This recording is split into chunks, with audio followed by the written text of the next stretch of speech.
The night air tasted dry. It carried a strange metallic smell that clung to the back of his throat. He walked faster. His boots tapped sharply against the uneven pavement. Every step echoed like a warning in the empty street. He pulled his coat tighter around his shoulders. Cold wind slid through the alleyways and brushed against his skin like thin fingers. The street lights flickered. A soft hum vibrated from the lamps as if they were struggling to stay alive. Shadows moved across the cracked walls. His eyes scanned the path ahead. He felt an odd pressure building behind his ribs. A sense that something waited for him. Something wrong. Then he heard it. A faint shuffle. A whisper of fabric brushing concrete. His chest tightened. He stepped closer. His breath grew light and quick. The weak light stretched across the sidewalk and revealed two small shapes curled together near an abandoned storefront. He froze. His mind refused to understand what he saw. His vision sharpened. His pulse hammered against his ears. Two little bodies. Two familiar silhouettes. Two small heads pressed close as if they were hiding from the world. He took one trembling step forward. His throat locked. A heavy weight crashed into his stomach.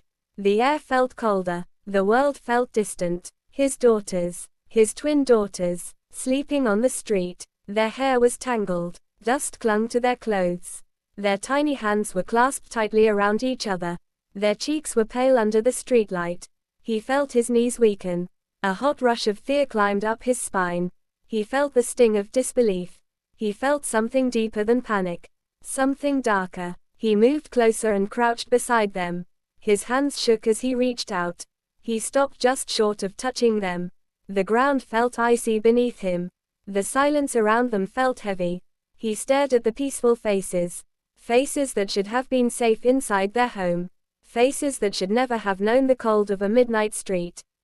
His heart throbbed painfully. He swallowed hard. His breath clouded in front of him.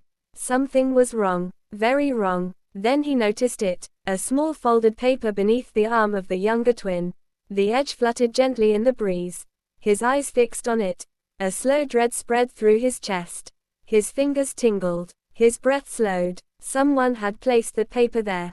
Someone had left his daughters like this. He reached for it with rigid fingers. He lifted it from the ground. A strange weight settled in his hand. The paper felt warm. Too warm for the cold night. He unfolded it with unsteady hands. He forced his eyes to focus on the writing. 5 words stared back at him. Words written in a rushed, uneven hand. Words that made his skin tighten. They were safer with me. His breath stopped. His vision blurred at the edges.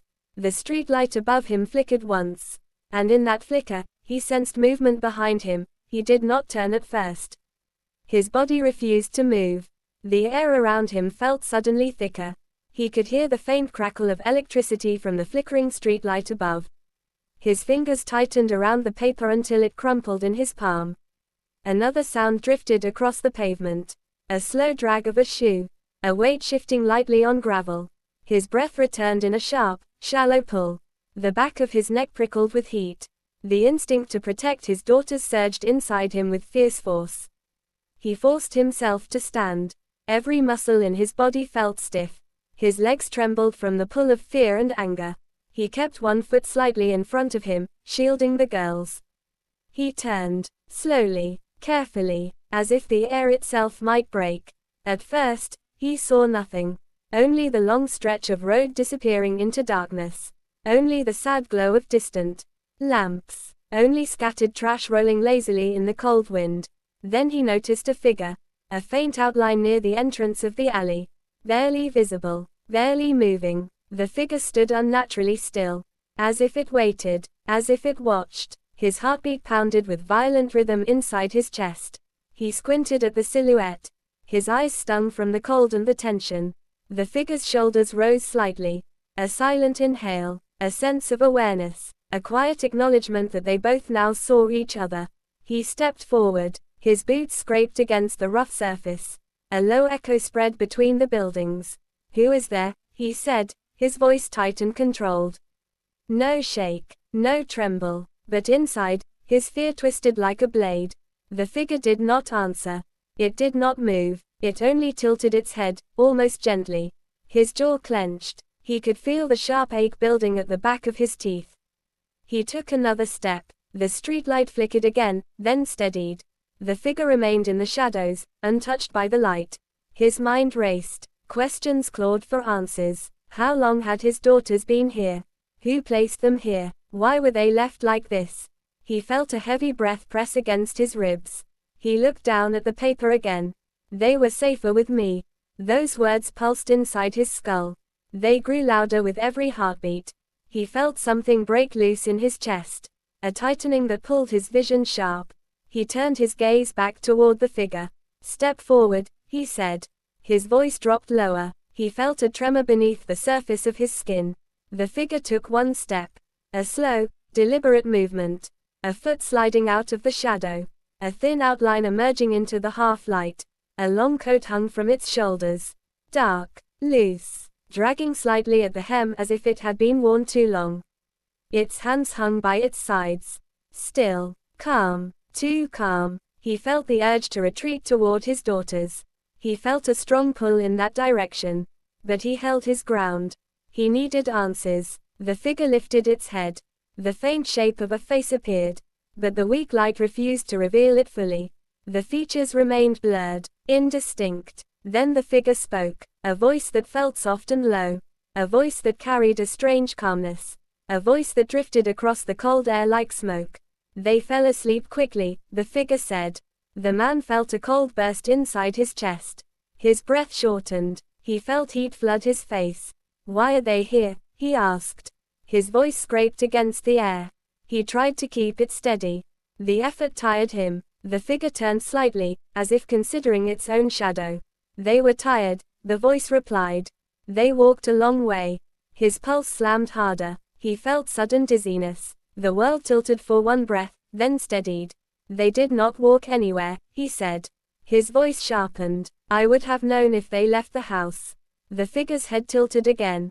A slow, unnatural angle. "You were asleep," it said. "You did not hear the door." A sharp stab of confusion swept through him. His memory rushed backward with frantic speed. He pictured the quiet hallway. The soft nightlight. The sound of rain hitting the window. His own exhausted body sinking into the sofa. The weight of the day pressing him down. He had fallen asleep. Hard. Too hard. He could not remember anything after that. A cold realization crept up his spine. They had left the house. Or someone had taken them out. His throat tightened painfully. He stepped back toward his daughters. The figure did not move. It simply watched him, watched every shift of his body, watched every breath he took. A faint hum drifted in the air. Like a quiet vibration, low and steady, almost like a whisper beneath the wind. He knelt beside the twins again. He gently touched their arms. Warm, soft, steady, both breathing peacefully. He felt a rush of relief so sharp it hurt. His eyes burned with sudden heat. He brushed a strand of hair from the older twin's forehead. She did not stir. Then he looked at the figure again. It still stood in the shadow. Still motionless. Still watching. He stood slowly. This time he placed himself fully between the figure and the girls. He felt grounded. He felt a sense of purpose cut through the fear. "What do you want?" he asked. The figure did not answer immediately.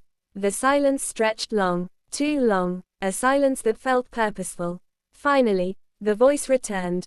Calm, measured, almost tender. "You are asking the wrong question." A shiver ran down his arms. His fingers curled slightly. "Then tell me the right question," he said. The figure shifted one step deeper into the faint light. Still not enough to reveal a face. Still enough to show the outline of a smile forming. "You should ask," the figure said, "why they came to me."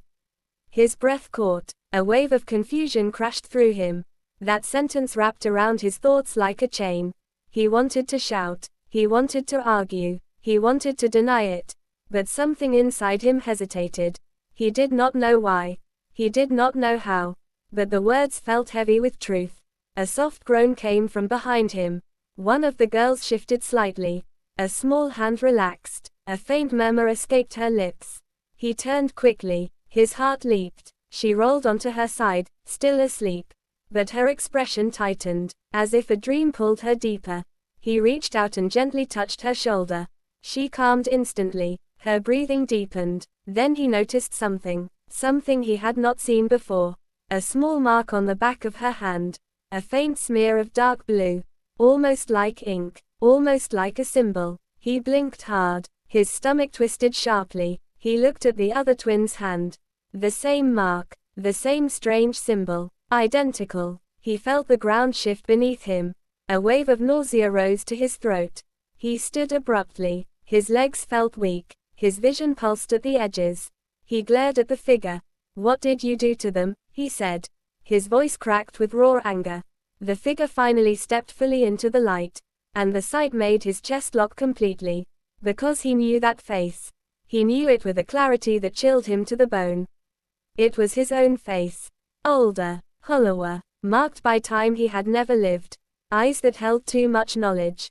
Too much sadness. The figure looked exactly like him. "I did nothing to harm them," the older version said softly. "I kept them safe from what follows you." The man's breath vanished. His thoughts scattered. His hands curled into fists. His skin prickled with cold. Behind him, one of the twins whispered faintly in her sleep. A frightened little sound. A small tremble in her voice. The older version took one step closer. His expression heavy. His voice low. "There is something you must understand," he said. "And I do not have much time before it arrives." The street around them darkened suddenly, as if a cloud swallowed the light. The air grew colder. The wind stilled completely. He turned his head slightly. He sensed movement from the far end of the road. Something approaching. Something slow. Something heavy. The older version of himself spoke again. But this time, his voice carried a tremor of urgency. "They woke it, and it is coming for all of us." The street grew darker with every second. The cold pressed in tightly. The air felt as if it held its breath. He stood frozen between his daughters and the older version of himself. His mind spun in frantic circles. His heart felt heavy and wild inside his chest. The older version stepped closer. The lines on his face deepened. His eyes carried a sadness that looked ancient. "You must listen carefully," the older version said. "I came because they still have a chance. You still have a chance." The man's hands trembled. He glanced back at the twins. They slept quietly, unaware of the weight of the moment. "What is coming?" he asked. His voice felt thin in the stillness. The older version shook his head slowly. "It is not important anymore," he said softly. "It followed me for years. It found everything I cared about. It took more than you can imagine." A faint tremor ran through the ground. The street light flickered again. A low hum vibrated in the air, long and distant. The older version pressed a hand to the man's shoulder. The touch felt warm, steady, real. "You will not live the life I lived," he said. "You will not lose them the way I did." The man swallowed hard. Fear twisted in his chest. "Then what am I supposed to do?" The older version stepped back. His coat shifted in the cold air. His expression softened. "You protect them," he said. "You choose them. Every day. Even when it is difficult. Especially when it is difficult." The man felt a sharp sting behind his eyes. He fought against the blur of emotion. Another tremor shook the pavement. The hum grew louder. The older version looked toward the far end of the road. "It is close," he whispered. His voice grew thin, fragile. He turned back to the man. His final words were calm, precise, heavy with truth. "You break the cycle when you walk away from it." Then he stepped toward the shadow. Toward the place where the darkness thickened. Toward the presence that moved just beyond sight. The man felt a sudden wave of panic. He reached forward. His voice cracked. "Wait. You do not have to go." The older version gave one small, tired smile. "I do," he said. "I am the one it wants, not you." A burst of wind swept down the street. Cold, sharp, rushing like a deep inhale from the darkness itself. The older version walked straight into it. His coat lifted behind him. His figure blurred at the edges. The shadows swallowed him slowly. The hum grew louder for one final moment.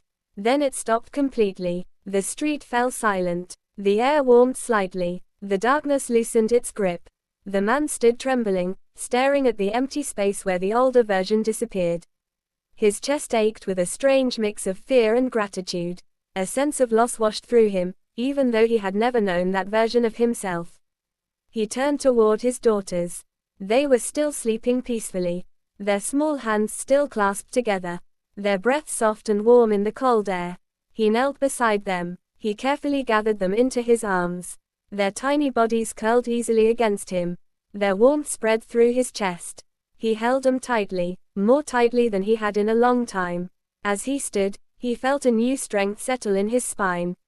A clarity he had not felt before. He looked down the street one last time. Nothing moved. No shadows shifted. No hum echoed. The road felt quiet and empty. He exhaled slowly, a deep, steady breath. A breath that felt like the beginning of something new. He turned away from the darkness. He carried his daughters toward the faint glow of the town. Their weight felt right in his arms. Their presence grounded him. The night no longer felt threatening. It felt like a reminder, a warning, a gift. Each step forward felt deliberate. Each step felt like a choice.